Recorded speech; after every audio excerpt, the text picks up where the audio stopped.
What shape is this? Well, let's start investigating this by rearranging the equation. And we get x squared over 3 squared is 1 plus y squared over 2 squared. This tells us, because y squared is always positive, that x squared over 3 squared must be bigger than 1. And in this case, we've got mod x is greater than or equal to 3. X will be equal to plus or minus 3 when y is 0. And so we can show that we do have a point at x equals 3. And we do have a point at x equals minus 3. But there is nothing between the two. The graph is over here and over here. Okay, well, what happens now as x gets bigger and bigger and bigger? Let's rewrite this as y squared over 2 squared is equal to x squared over 3 squared minus 1. As x gets bigger and bigger and bigger, doesn't matter whether it's plus or minus infinity, we can ignore the 1 and we have that y squared over 2 squared is approximately equal to x squared over 3 squared, which will give us that y is approximately equal to plus or minus 2x over 3. Well, let's have a look at those two lines. From the equation y squared over 2 squared is x squared over 3 squared minus 1, we can see that up at this point on the line, y is going to be greater than 2x over 3. So the curve is going to be just below. And there's lots of symmetry around, so we're going to be just there, and just there. So if we're going to join this up, we're going to get a curve which goes down and round, and then on the other side, it's also going to go down and round.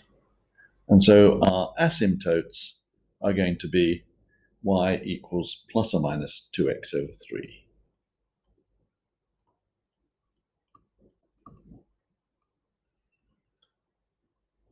And that I've drawn rather better for you there.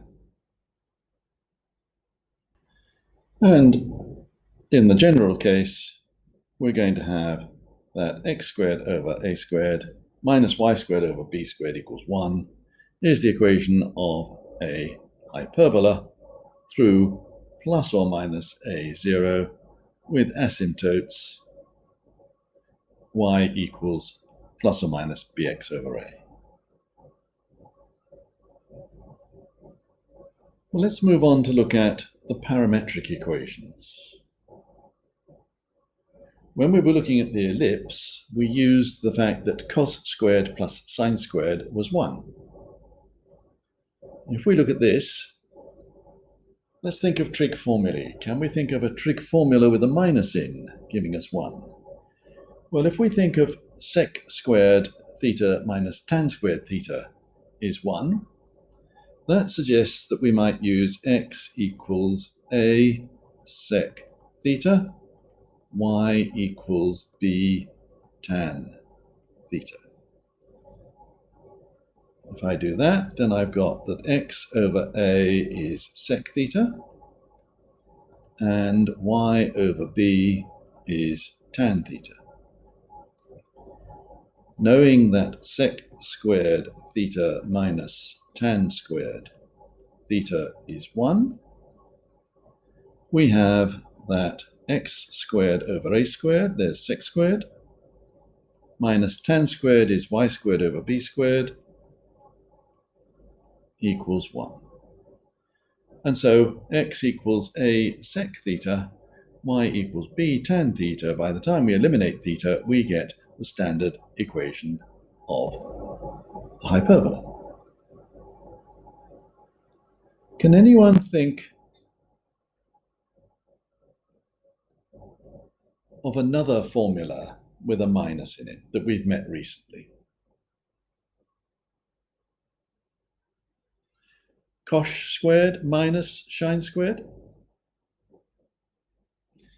So perhaps we might start with x equals a cosh t, y equals b sine t. In the same way, we're going to get x over a is cosh t, y over b equals sine t. Cosh squared t minus sine squared t is 1.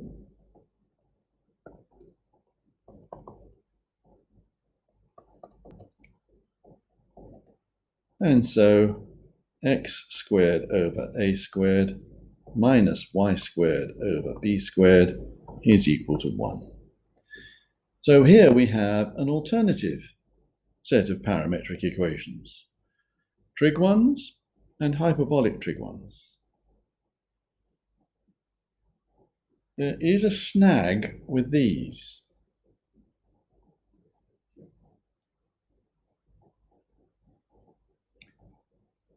For the parametric equations using hyperbolic functions, if we just say that x equals a cosh t, then we're forcing x to be positive. And when we're drawing a hyperbola, we want x to be negative. So we need to have x is plus or minus a cosh t, and y equals b sine t. We need the plus or minus since cosh t is greater than 0 and x can be negative.